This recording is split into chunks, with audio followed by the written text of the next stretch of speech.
Anand. I'm co-founder and CEO of Recruiter Flow. I've been, running Recruiter Flow for last little more than 7 years, based in Bangalore in India. And yeah, so I have today Jeremy with me. Jeremy is co-founder of RecOps Collective. He has really, really years of experience in recruiting, and in RecOps. He runs this amazing community called RecOps Collective. I will let Jeremy introduce himself. Thank you so much, Manan. So yeah, I've been in the recruiting space professionally, I would say, for 8 years, but my mother was actually an executive recruiter. So I've been in recruiting since birth. And yeah, so I founded RecOps Collective basically formally at the end of 2022 as a way for recruiting operations people to get information specifically for recruiting operations. And also as an opportunity for companies looking for RecOps help to find people like myself, like a network of folks that I keep, who can help them with configuring their ATS, building their dashboards, working on their strategic processes, all of those things. So really, it's been a fun ride, and I enjoy the work that I do, and I enjoy the community that I do it for. Perfect. Yeah. So Jeremy runs an incredible newsletter. That's how I came across Jeremy some time back and thought, yeah, the newsletter is absolutely fantastic.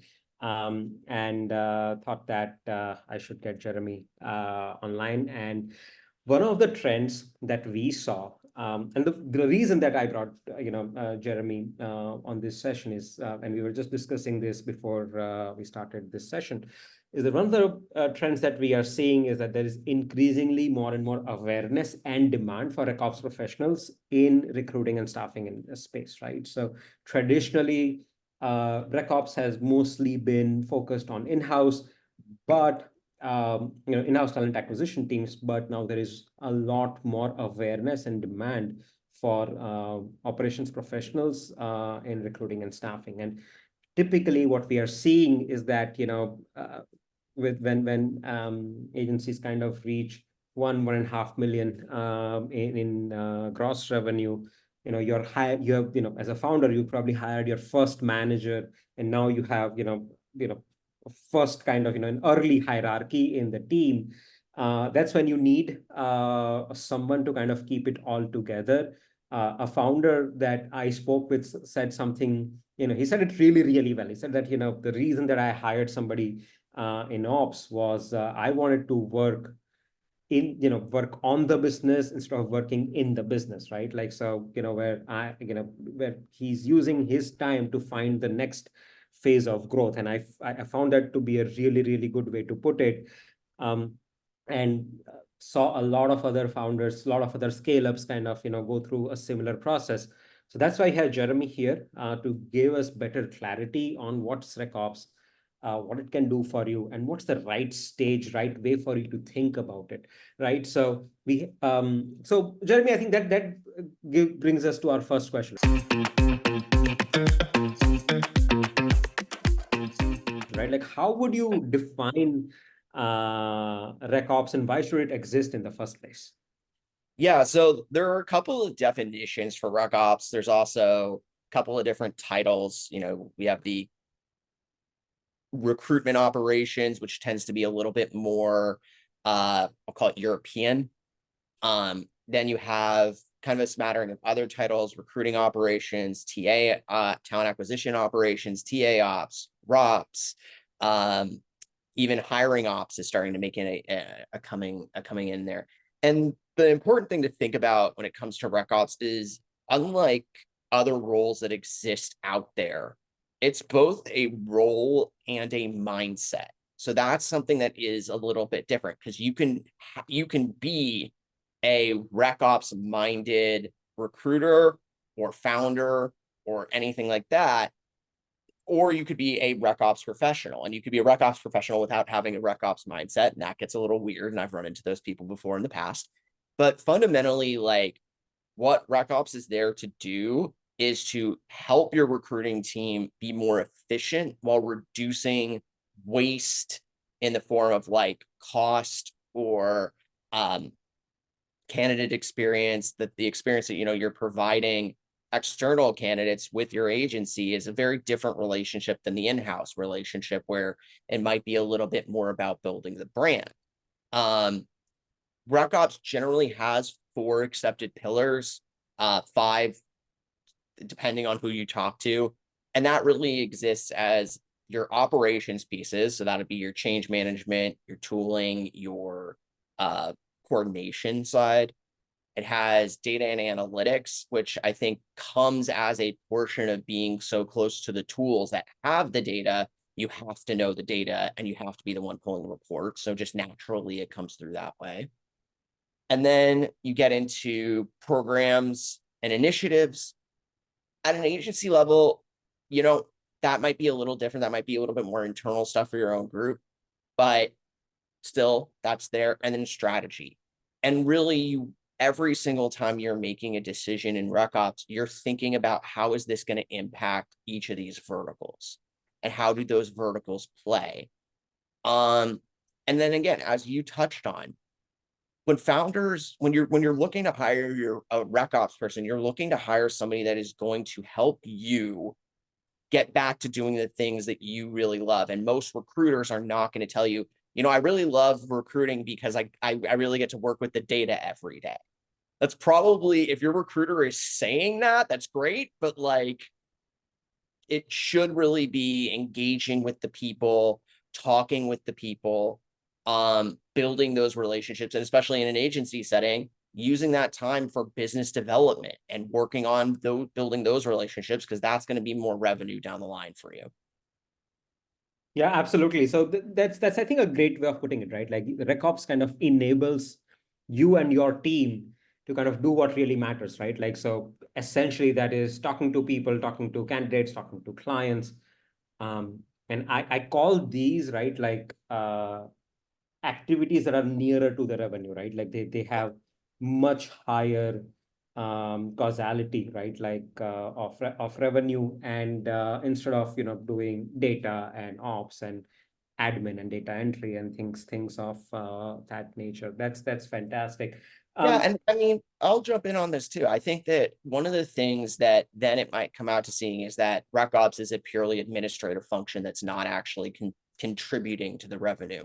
And that's not actually the case in most cases, because if you have a really good RecOps team that's making your business more efficient, if you're getting back 2, 3, 4 hours in a day and you're building that wouldn't have existed if you kind of have everybody running off, like kind of like you let the horses out the pen and everybody runs in different directions.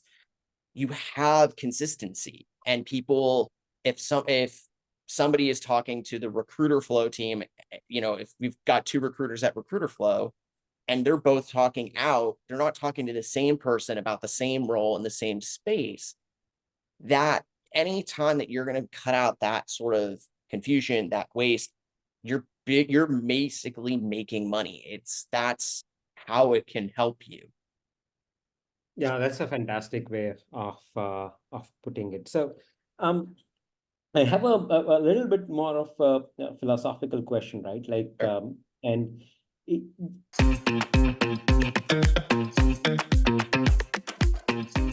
as an agency founder, right? Like there is all, so you are a, let's say you are you have had that first early success, green shoots, right? Like you've reached $1 million in revenue, congratulations. Now you are going on that next path, right? Like the next path is to actually be a scale up, get to that $10 million in revenue. And every dollar that you spend matters, right? Like, and it can be every decision about your spend is critical. Now it's a very easy, so it's an easy decision to make, that hey, I know this company inside out, I have built this company, and I should be the one handling day-to-day operations and manage the team and make sure that hey, what got us to $1 million, I do 2x of that and I get to 2, I do 5x of that, I get to 5. Versus taking a step back, saying that okay, what got us here is not what's going to work. and I need to do something else to get to that next phase of growth. Why do you think that a founder should do the latter and not the former? Well, I mean, and just to be clear on the question, it's should the founder give up some level of control of running the day-to-day operation in order to get their company to be able to grow? Is that the Yes. question? Yeah, that's Yeah, the question. yeah. I think that there are a number of things that I think it's a very human question, to be honest. And that's where I'm going to come from with my answer here. I think that when you have put that much time, that much blood, sweat, and tears into something to get it to work, it can be really, really hard to let go. But I think when you look at the history of a lot of companies, what got you to 1 million is going to be different than what gets you to 10 million. You're going to be going up against just very different people. You're going to be targeting different types of companies, different types of rules, and that conversation changes, and people want to see that change. And if people see that you're somebody who is going to be super, super deeply involved in everything, that can work. But then you have to ask yourself the question of, great, what happens if I get too tired to do this? Because you only have so much energy in a day to be able to do it.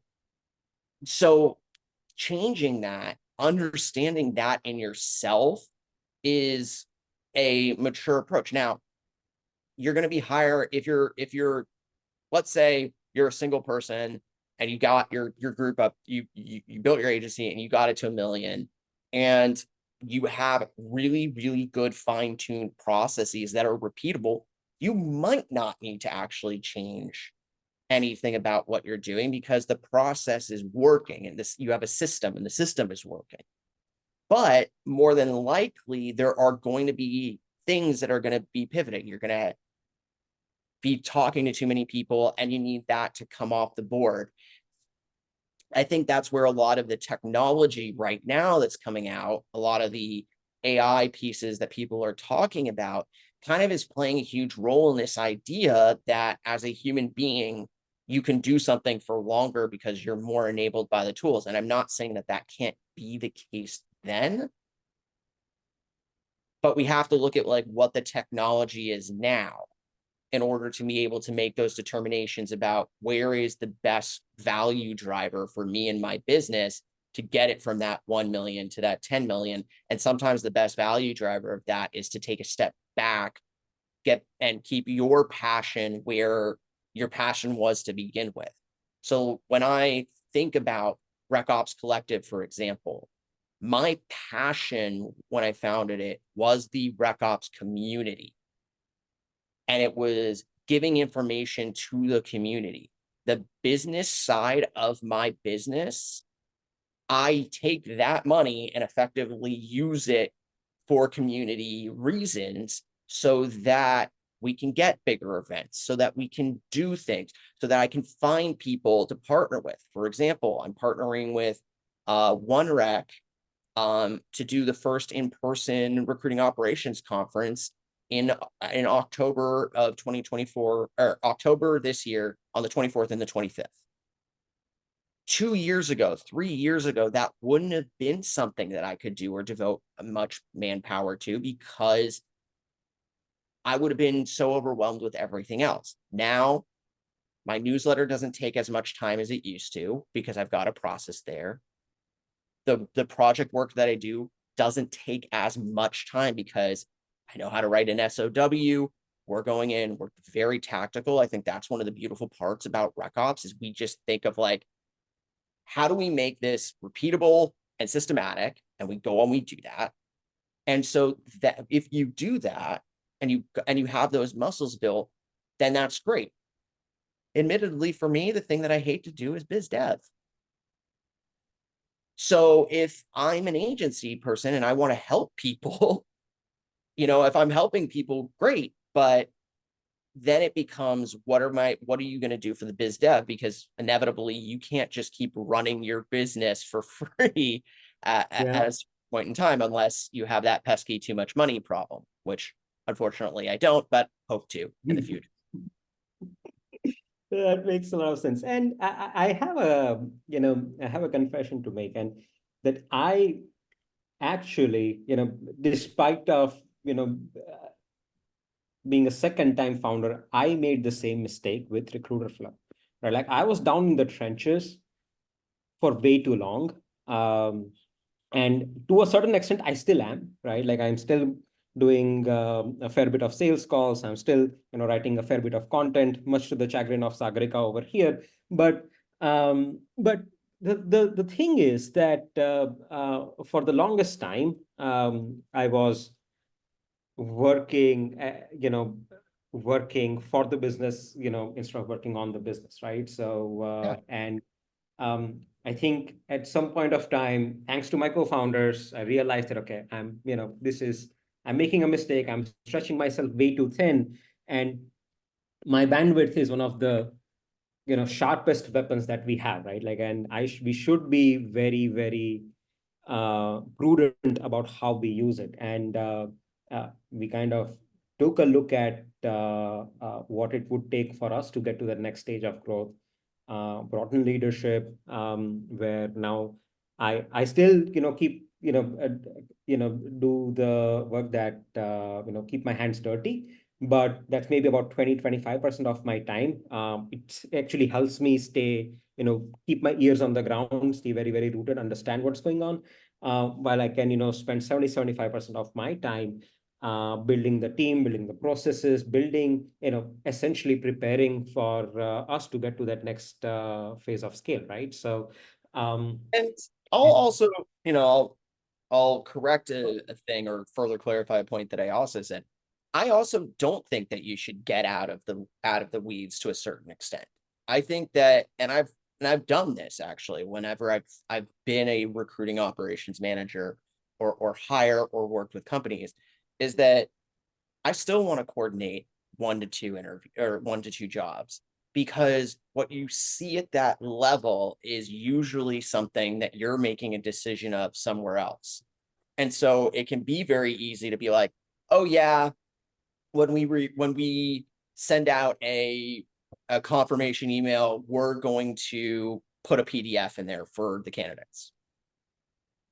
But your system can't handle a PDF being attached to a thing as a template. So every single time you have to add that template. Well, every time you have a manual input like that, that is 1 to 2 seconds or 3 seconds. And those things add up over a day. And also, if somebody's moving fast, that's something that could get forgotten. So now you're taking a shot in your candidate experience. So you have to think.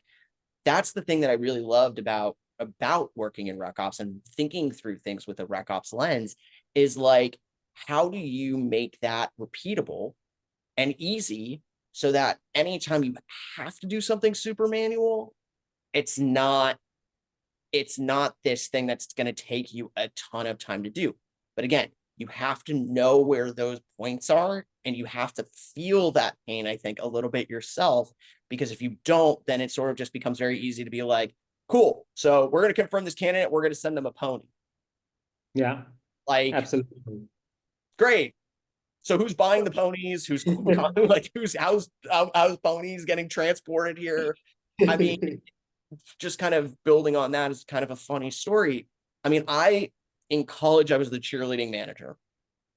And a lot of things about college sports in the United States is that, like, schools love to bring their mascots. Now, most mascots are small.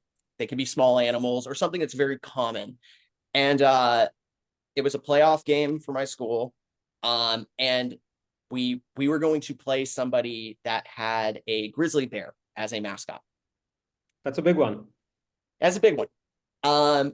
And you can't, and I get a phone call because I was the manager for the cheerleading team. And that was sort of how I kind of got started in my coordination phase of my life. And I loved it because I loved thinking about everything behind the game as opposed to everything on the game, even though I did love watching football. I get a phone call from their cheerleading manager that goes, great, we want to bring our mascot. I go, okay, I've been through this before. All right, tell us what you're going to need. We'll get you a room, send the costume ahead if you need to. We'll get it. We'll make sure that nobody touches it or anything like that. And they go, no, our live mascot. And I went, wait, what? And for a solid 24-hour period, I had to try and figure out the cost, how to do the transportation of a grizzly bear from Montana to rural Virginia. Wow. That's So almost the profitable. things like that, where it's like, if you get weird sort of experiences, those are the experiences that stick with you. And you're like, cool, that's great. But again, to the point, like, if you're asking somebody to do that every single week, that is a very different sort of game than anything else. And I know Yeah. we've got a poll ready to go too to also Yeah. keep So a everybody. couple of housekeeping announcements. Sorry, I think I forgot to say it earlier. There is a poll that Sagarika is going to push. So there is that. Please respond to it. It really helps us understand, the way that you are thinking about some of the topics that we discuss here. And second, we have a Q&A session at the end of at the end of this. So there is a Q&A section in Zoom. So if you have any questions, just feel free to put it in the Q&A section and we'll take up the questions at the end of the webinar. All right, so I will move to the next question. Okay, so let's say a founder is convinced that they need a dedicated RecOps person. Where is the right time, right? Like, as I've said, we've seen, at least among our user base, we've seen people hire somebody dedicated around 1.25, $1.5 million in revenue run rate. But what do you think? What's your opinion there? Yeah, I think that it depends. I think you have to look. I mean, first off, it's an excellent question. I think second part of that is you have to think about what is the culture of your company. Because I think that there are a number of different ways that you can go about answering this question. I think the first one is, do you want to hire a consultant? And a consultant might work for you because maybe you hire them, they do an assessment, and in the assessment, they kind of come back to you and say, hey, you know what, your processes are running great. If you change this one little thing, it's going to make your life easier, and that's fine. The other thing too is, do you hire somebody full time? And if you're making that kind of money and you want to make that investment, that's great. The other piece too is maybe at this point in time, you're not just a solo agency person. Maybe you have one or two people and you can have the conversation with somebody maybe internally to make them the recruiting operations person, because maybe they have that like recruiting mindset. They're very detail oriented. And this is, you can kind of tell that they don't really love the like elements of recruiting. Like maybe they're good at talking to candidates, but they don't love talking to candidates. That could be somebody that you can use. So it kind of just depends on where your company is at and how your company is trying to approach this question. And I say, if you're thinking about hiring a RecOps person, you probably should conduct interviews across the board to figure out what is going to work best for you. Pros and cons of that are, if you're going to promote somebody from within, looks great for other people within the company, shows career progression. Their onboarding time is probably going to be a lot quicker because they kind of know where everything is. They know all the people. You get to kind of say to somebody, hey, go talk to Tom. And if there's 2 or 3 Toms, they know which Tom you're talking about. So, that's a really good pro. The con there might be, you have a little bit of bias around what they can and can't do. And that can, maybe you're still thinking like, hey, I can manipulate this person or get this person to do things the way that I want to. And so it's not really like a true move in that direction, but it's a move in that direction to kind of get you off the ground as an agency owner. I think the consultant side, it can be a really, really the pro there. And I'm not saying it's just from us, is that they're probably working with several other clients too. So they might have seen more scenarios very close to your scenario. They might know what's coming as well. And depending on how long they've been in that space, they might be able to say, hey, it looks like, we're driving towards this cliff. If we turn right at this moment, we're not going to Thelma and Louise jump over into the canyon. At the same time, it can be really costly to work with consultants. So you want to find consultants that you work with, that you trust, that you want to do things with. But that's great too. Now, if you're going to hire somebody from the outside coming in, again, the onboarding piece is going to be there. You're going to have to take time to get them fully ramped, but they're going to bring in new ideas, and bringing in new ideas is always going to be key for how do you grow your business or think through all of those elements to things. Gotcha. So that brings me to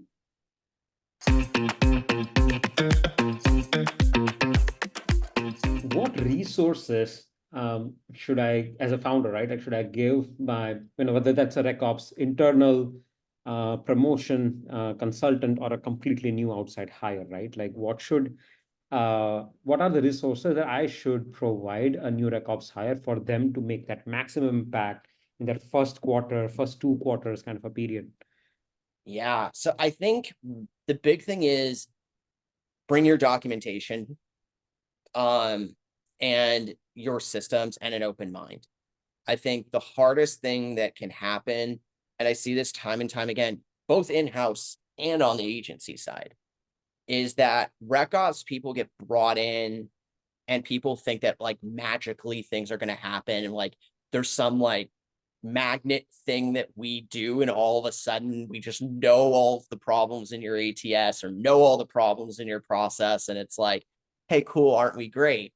But the problem with that is that it gets into magical thinking. And most RecOps people will spend kind of almost the first 30 days just talking to people to understand it, then spending the next 30 days doing all of the documentation necessary. And then in the next 30 days, start to make that implementation piece better. And that's actually a mindset that I got from a RecOps person named Bennett Bear, who love his feedback, love everything like that. And very philosophical too, very smart, very practical as well.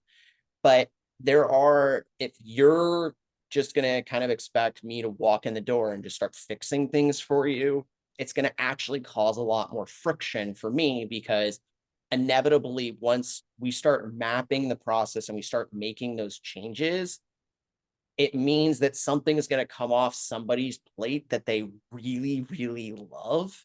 Yeah.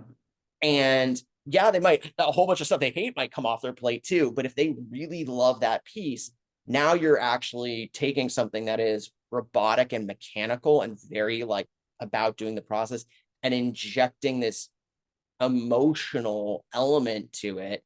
And that emotion, I tell people this all the time. One of the key things within recruiting operations is A, the science, and B, how do you prevent the most combustible element on the planet, which is human emotion, from going thoroughly critical? Yeah. And you have to sit there and go, it's not you that is the problem here. It is the process that is the problem here. And it doesn't mean you're a bad worker. It just means this is inefficient and we have to think about making it more efficient.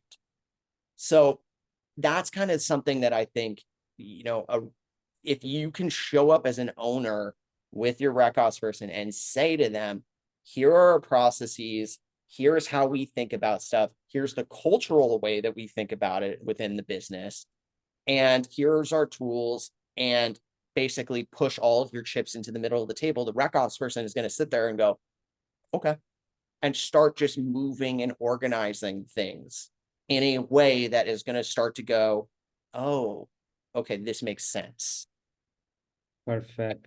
I Well, kind of that's call it a storyboarding phase of the RecOps cycle when you join, is like yeah, figuring out how to get everything going. absolutely. Yeah. So, time and confidence, right? Like that's my two key takeaways, right? Like you want your RecOps person to be successful, you want to give them time, and you want to give them, your 100% confidence to help them be successful, right? So I think um, that's a great way to put it.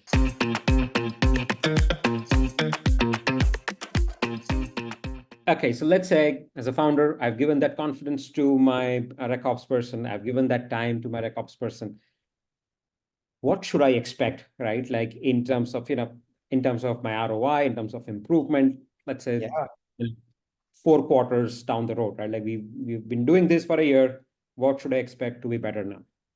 Yeah, so I would say that your cost per hire or your cost per acquisition, um, you'd have to correct me on the agency side if that what that is. But the way that I think about it is, if you're going to be spending X amount of dollars to uh get somebody hired at a company. So like let's say there is job at Microsoft or something like that.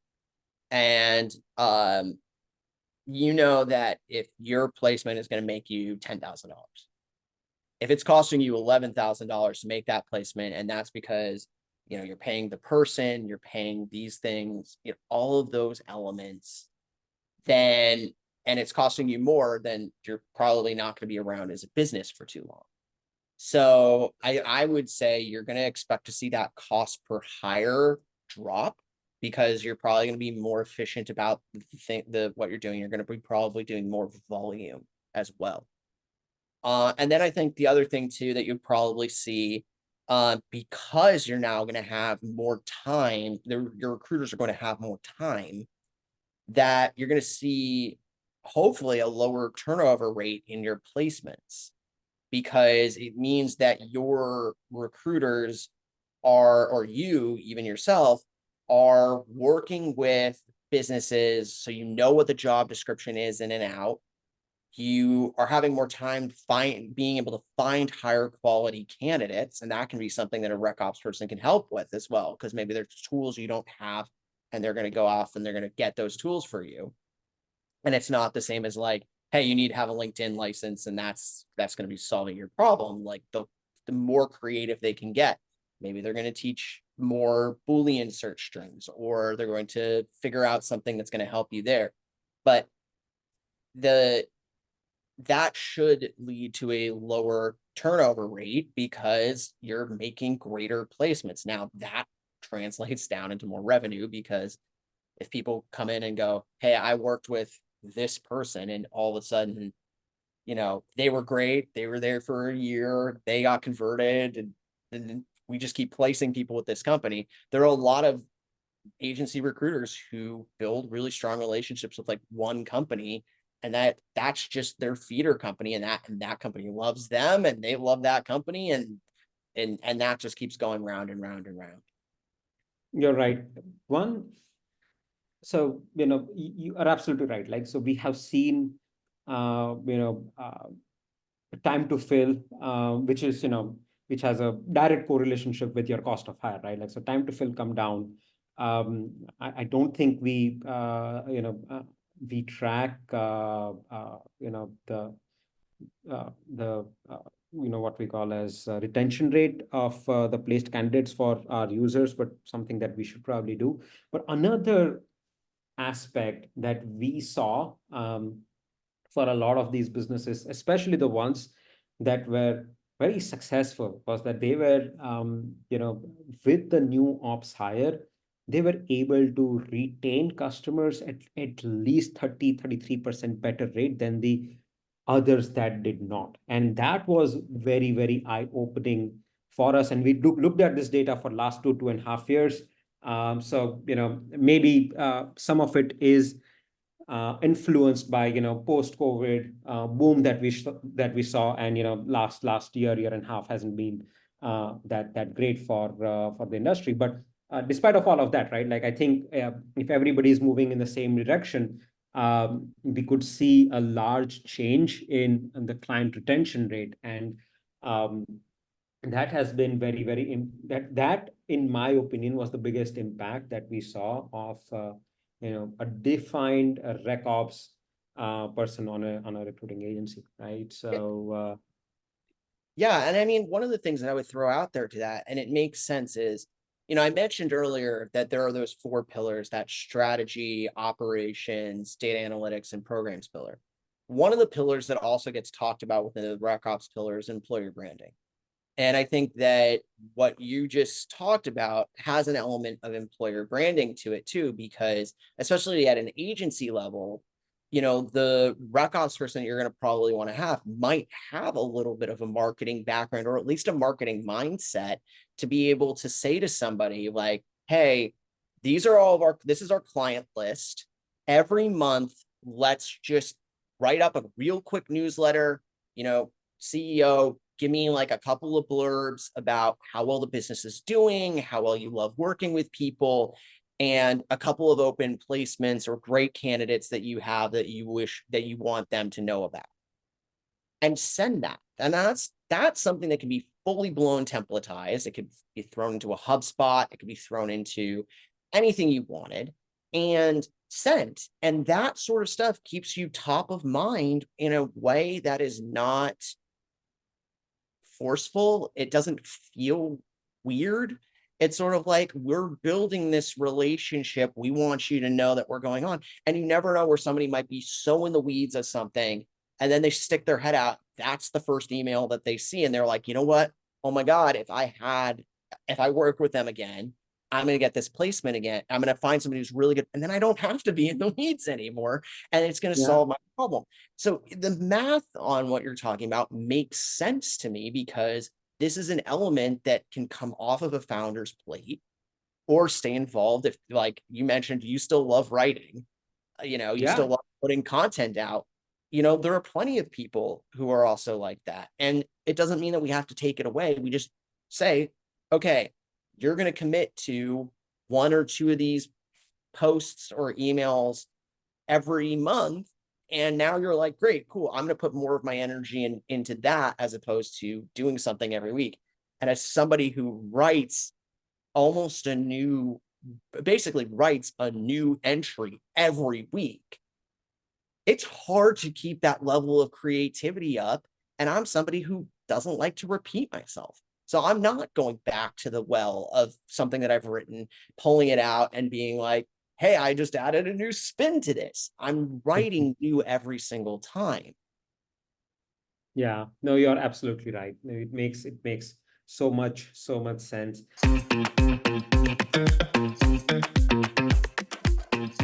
Kind of final question, right? Like, we've understood what's RecOps, what kind of impact can it have, what's the right time to think about hiring that, consultant, hiring that person, internal, external. Yeah. Now, the last question that I want to ask is, you know, how do you hire? How do you recognize, right, like that high potential RecOps person? Because it's not something that, hey, it's not like a software developer or a product manager, right? Like you just do one search on LinkedIn and you will find hundreds of thousands of profiles, right? So it's not like that. There are a lot of people who might not have an official RecOps title, might be doing just that, or they might not be doing that, but they might be great at it, right? So you have to kind of, it's going to be a difficult search. How do you go about it? Yeah. So I think the finding of the people piece is actually not as hard as it might be, but it's finding the right person and conducting the right kind of interview for it. And I think where I've seen people go wrong in the past has been, they don't exactly know what they want going in, and they don't know. So what happens is that somebody comes through, and this is, you can talk to any RecOps person, they will tell you that this has been the case. They go in, they read the job description, they know what the job description is.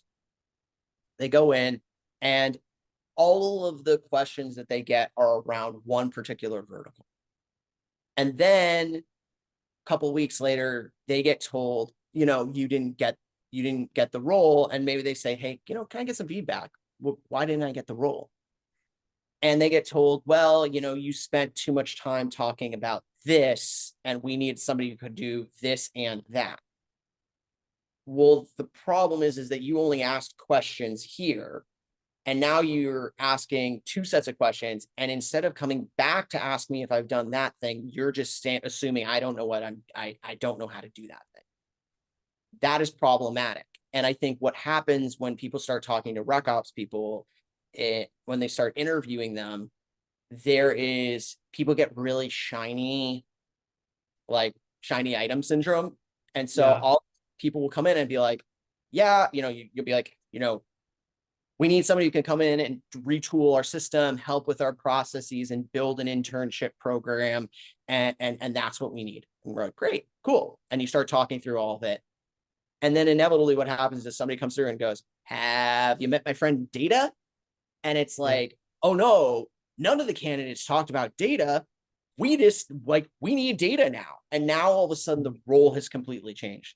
So it's coming in with like a very key needs versus wants list. And anytime you get excited about a candidate, it's sort of like buying a house or buying a car or anything like that.